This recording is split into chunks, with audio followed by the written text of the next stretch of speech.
I cannot work on what I cannot see, Mr. Stafford. Those numbers have already been 2 engineers in this department and myself. This is more or less a dummy check.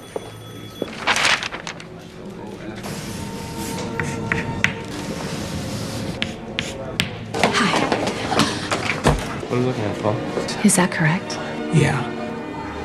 Whose work is that? Catherine Goebel, sir. And how do you know about the Atlas rocket? That data's not here, like you said. It's classified. I held it up to the light. Well, there it is. Atlas. What's your name? Catherine Goebel. Are you a spy, Catherine? No, sir. She's not Russian, sir. All right, then we have nothing to lose here. Give her everything she needs to work on Shepard's trajectories without redaction. Are we clear on that? I just don't think it's a good idea. You know what I think's a good idea? Darker ink. I think darker ink's a good idea. Ruth, could you pass that along? Yes, sir. Thank you, Catherine. Thank you, sir. Now, where the hell do you go every day? To the bathroom, sir. For 40 minutes a day? There's no bathroom for me here. What do you mean there's no bathroom for you here? There is no bathroom. There are no colored bathrooms in this building or any building outside the West Campus, which is half a mile away. Did you know that? I have to walk to Timbuktu just to relieve myself. And I can't use one of the handy bikes. Picture that, Mr. Harrison. And I work like a dog day and night, living off of coffee from a pot none of you want to touch. Excuse me if I have to go to the restroom a few times a day.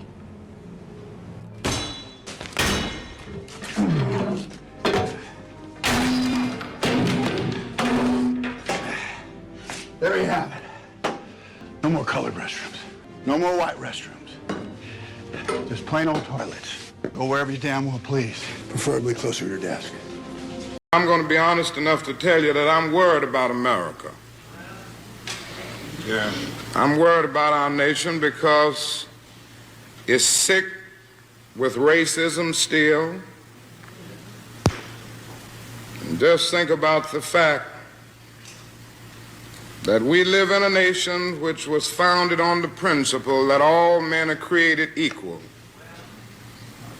And yet men are still arguing over whether the color of a man's skin determines the content of his character.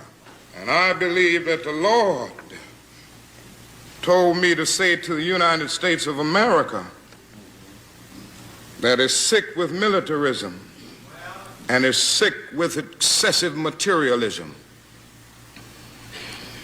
Have you ever thought about it?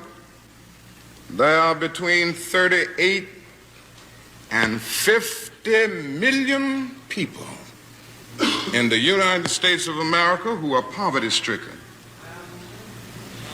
making incomes less than the poverty level.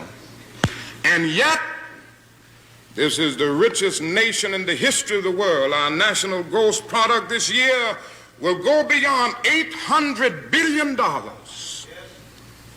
And yet there are between 38 and 50 million people who are poverty-stricken. Now, something wrong. A lot of people are afraid to say it. But I don't mind saying it. You see, somebody said to me the other night, don't you think, Dr. King, you are going to have to start speaking more in terms of the administration's policy? Because since you started talking against the war in Vietnam, it's hurt the budget of your organization, and people who once respected you don't respect you anymore. And I had to look over and say, sir, I'm sorry, but you don't know me. I'm not a consensus leader. I don't determine what is right and wrong by looking at the budget of my organization, and I don't determine what is right and wrong by taking a Gallup poll of the majority opinion.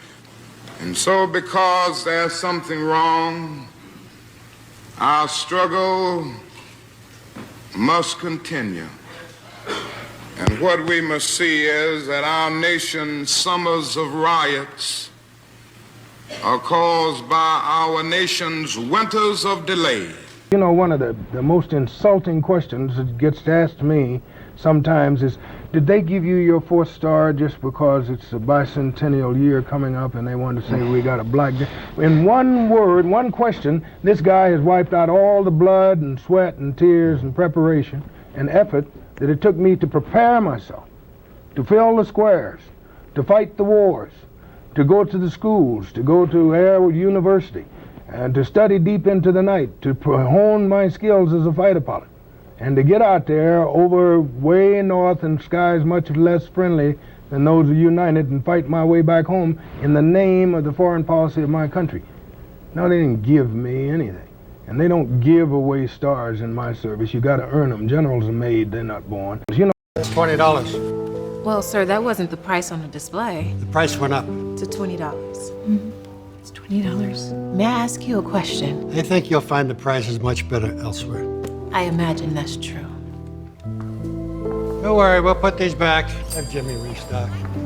Here we go. Got all the utilities and a new subscription to Good Housekeeping. Is Mrs. Myers about? I'm Mrs. Myers. Well, all right. Welcome to Suburbicon. Enjoy your stay. Is that our mail? Sorry. Have you met your new neighbor?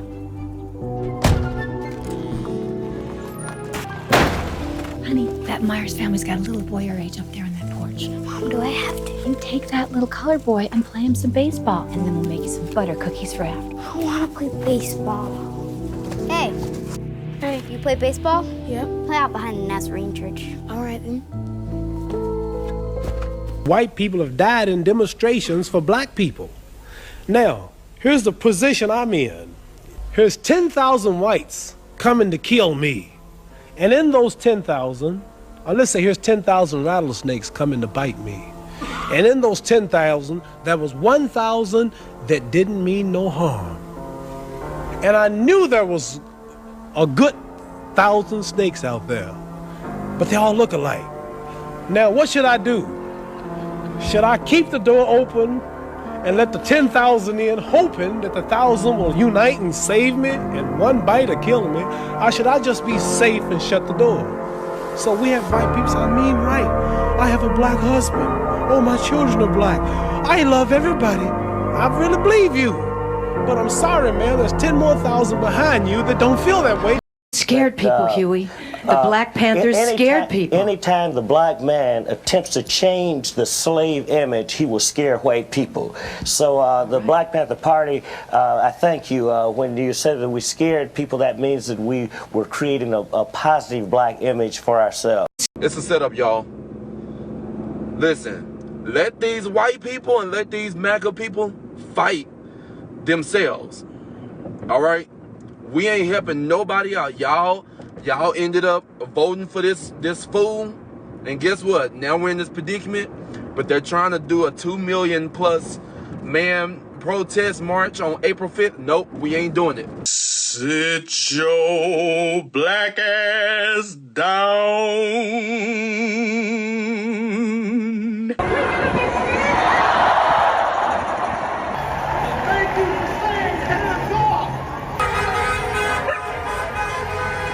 Hands off our Social Security! Hands up! Hands up! Hands up! Yes! Yes!